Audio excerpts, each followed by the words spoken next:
When was your life ruined overnight? In 2017, my wife falsely had me arrested for domestic abuse. A month earlier, she had already threatened to do so, which terrified me. The next day, I took off work, went to court, and tried to get a restraining order against her and possibly have her removed from our home. The judge refused. He said that since my wife hadn't physically threatened me, he had no grounds to issue the order. However, he offered a no-abuse order, preventing her from threatening me again. I explained that this wouldn't protect me from false accusations and would only make things worse. Still, the judge said he was already writing the order and would give it to me anyway. He wished me good luck and a good day. A court advocate who helped me with the paperwork told me, "Ricardo, I think the court really let you down today, and I'm sorry it turned out this way." I replied, "Yes, the court really let me down, and I guarantee you that within a few months, my wife will have me thrown in jail." She responded, "I really hope that doesn't happen. Good luck, Ricardo." And the no-abuse order indeed made everything worse. The atmosphere at home became unbearable and hostile. We grew to hate each other, but I refused to leave my own house. As I predicted, about a month later, she had me arrested. We had a nasty argument that night, exchanged harsh words, and she left to go to a friend's apartment across the hall. I thought it was over. 10 minutes later, a police car pulled up with flashing lights. I immediately knew she had called the police, but deep down, I didn't believe she would be cruel enough to have me arrested, especially since I had always treated her well. I was wrong. 2 officers came in and asked what was going on. I said nothing was happening, and I didn't know why they were there. They asked if there had been a fight between me and my wife. I said it was just a verbal argument. I asked if it was a noise complaint. They ignored the question and asked where my wife was. I told them she was probably across the hall at her friend's. They told me to stay put while they went to speak with her. I waited. They stayed there for 20 minutes. At that moment, I knew she must have been making up some ridiculous story, because it doesn't take that long to tell 2 officers that it was just an argument. When they came back, they told me to stand up and put my hands behind my back. I was being arrested for domestic violence. I asked, "What violence?" "It was just a verbal argument." They replied, "She's saying otherwise." I asked what she claimed, but they ignored me. They handcuffed me and took me to the police station. I found out the next day that she told them I grabbed her by the hair and threw her to the floor. That was a complete lie. I have never hit or treated a woman that way. Never. I spent 18 days in jail. I had just gotten paid that night and had $800 in cash on me. But bail was set at $1,500 due to a DUI from 16 years ago and another minor charge.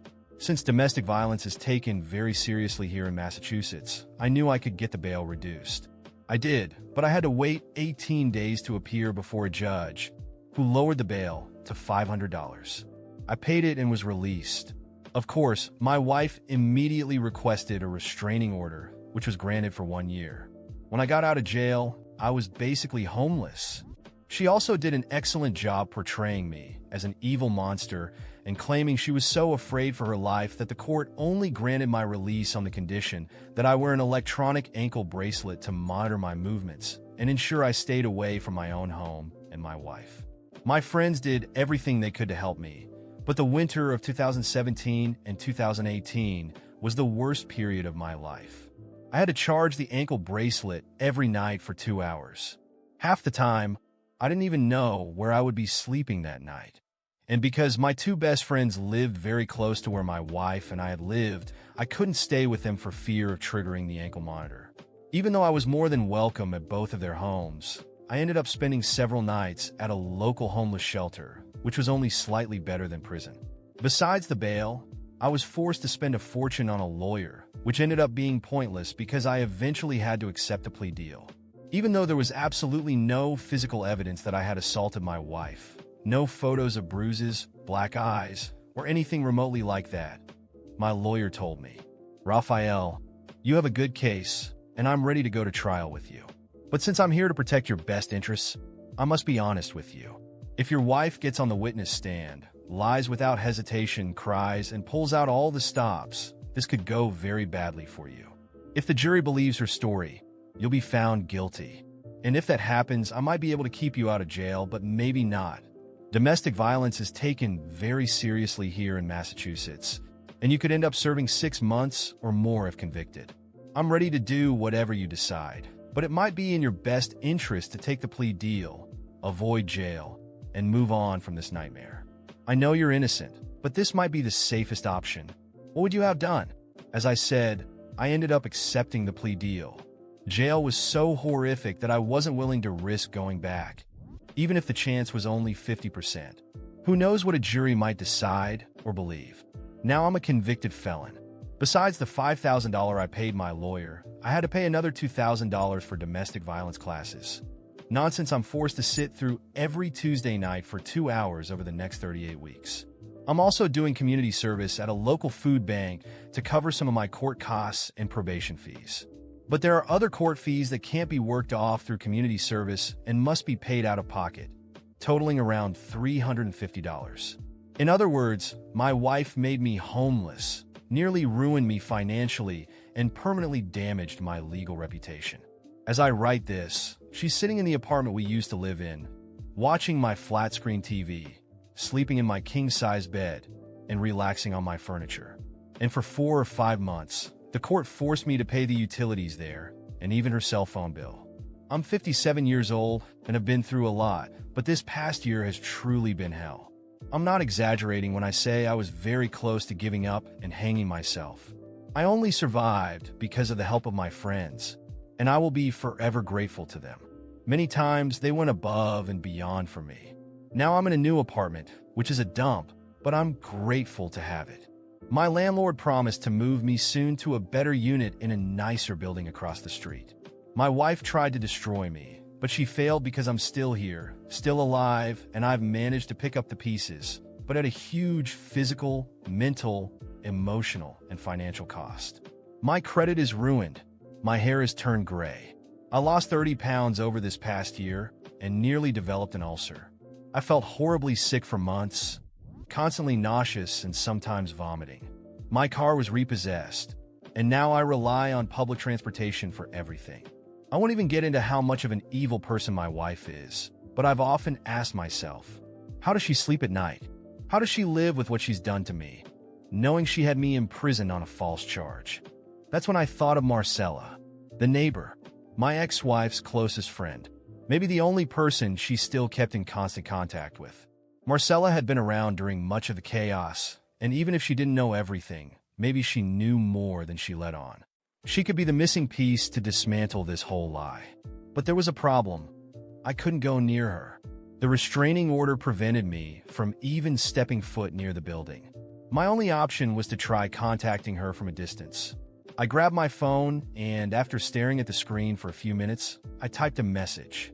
Marcella, please listen to me. I know you have no reason to trust me, but I'm desperate. She destroyed my life. You saw it all up close. I just need a chance to talk to you. Just hear my side. Nothing more. I stared at the screen, waiting. Minutes felt like hours. Then, finally, a notification popped up. Marcella is typing. Raphael, I don't know if I should get involved in this, but all of this feels wrong. What do you want to talk about? My heart raced. There was a chance. Please meet me in a public place. I don't want any trouble. I just need to talk. Please give me this chance. She took a while to answer. The anxiety was eating me alive, and then came the reply. Fine. Tomorrow, 3 p.m. at the diner on the corner. Don't make me regret this. The next day, I left home with my stomach in knots. The ankle monitor squeezed my leg like a constant reminder that I was still trapped in this nightmare. But this conversation was my only chance. The diner was almost empty when I arrived. Marcella was already there, sitting in a corner, absent-mindedly scrolling through her phone. She looked up when I approached. I still can't believe I'm here, she said, crossing her arms. Neither can I, but thank you for coming. I sat down in front of her and took a deep breath. I needed to be honest. Marcella, I've lost everything. She destroyed my life. She had me arrested for something I never did. And now I'm stuck, unable to fight back. You know something's wrong. I just need a chance to prove she lied. She stared at me in silence, her expression unreadable. And what do you expect me to do? I know you two still talk. I just need you to listen, pay attention, If she says something strange, anything that could prove she lied, record it. You don't need to confront her. Just record it. Marcella hesitated. You want me to risk myself for you? It's not just for me. It's for justice. And for you too. If this continues, you could get dragged into it without even realizing. She's already destroyed my life. Don't let her do the same to you. Marcella sighed and looked away. I'll think about it. But don't ask me for anything more than that. That was enough. A small opening. That's more than I could have hoped for. Thank you. She grabbed her purse and stood up. If I find out anything, I'll let you know. But don't expect miracles. And with that, she left, leaving me there, sitting with a sliver of hope. Now all I could do was wait. I knew that sooner or later, my ex-wife would make a mistake. And when she did, I'd be ready. Months passed slowly, each day heavier than the last. Life dragged on, as if time itself had decided to punish me too. I had long since stopped counting the weeks since I last spoke to Marcella. The hope that she could help me had dissolved, along with any desire to fight. I was surviving. Nothing more. My ex-wife continued to live comfortably in the apartment I was still forced to pay for. The electricity, water, internet, and even her cell phone bills kept draining my bank account. The electronic ankle bracelet clinging to my leg was a constant reminder of the invisible prison she had built around me. My friends no longer knew what to say. Their words of support, once frequent, had been replaced by awkward silences and looks of pity. I tried to stick to a routine. I woke up early, did temporary jobs to pay off the mounting debts, and returned to that damp, dark apartment. Sleeping was difficult. Dreaming was impossible. I had accepted that my life would never be the same. Tears no longer came, not even anger, only emptiness. Then, on an ordinary night while I stared at my phone's blank screen, everything changed. A notification popped up. It was a message from Marcella. For a moment, I thought about ignoring it. Reopening old wounds made no sense. But something made me open it. Raphael, don't contact me after this. I did what I could. I just hope this helps. Attached was a video file. My hands trembled as I hit play. The image was shaky, clearly recorded by a hidden phone. I instantly recognized my ex-wife's voice. The setting was familiar. My apartment. Marcella must have discreetly placed the phone in her purse, with the camera subtly peeking out. The recording wasn't perfect, but it was clear enough. Marcella, look, I needed to get rid of Raphael. You know how he was. He was never going to leave the house, never going to leave me alone. So, I did what I had to do. I told the police what they wanted to hear, and that's it. He got arrested. I deserved to keep the apartment after everything I put up with. My ex laughed as she continued. And you really think anyone's going to believe him now?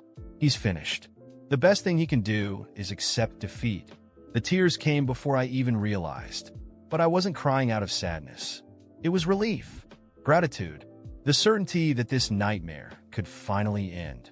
Marcella's voice at the end of the video, before it cut off, was cold. Don't involve me in this anymore. It didn't matter. She had done more than enough. More than I could have asked for. With trembling hands, I grabbed my phone and called my lawyer. He answered after a few rings. Raphael? It's late. Did something happen? My voice came out hoarse but firm. I have what we need. A confession. I want to file for divorce now. Full division of assets. And I want my criminal record cleared. There was a brief silence on the other end. Then he responded. Meet me tomorrow. Bring the video.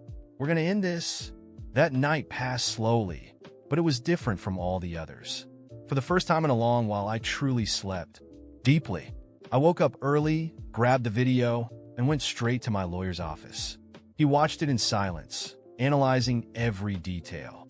This is more than enough. We'll file for divorce with a full division of assets and request the review of your criminal case. On top of that, we can charge her with filing a false police report. That could land her in prison. Everything happened quickly. My lawyer filed the necessary actions. The justice system moved fast, likely influenced by the weight of the evidence. My criminal record was cleared. There was no longer any stain on my name. The divorce was finalized with full division of assets, and the apartment was legally mine again. But the most important part was still to come. My ex-wife was charged with false testimony and procedural fraud. The justice system showed no mercy. She was tried and convicted. The image of her being taken away in handcuffs is forever etched in my memory. Not out of pleasure, but out of justice. Finally, the weight was off my shoulders. Returning to the apartment wasn't easy. Every corner held a ghost of that story. But this time I was alone, free. I started to rebuild everything. Slowly, no rush.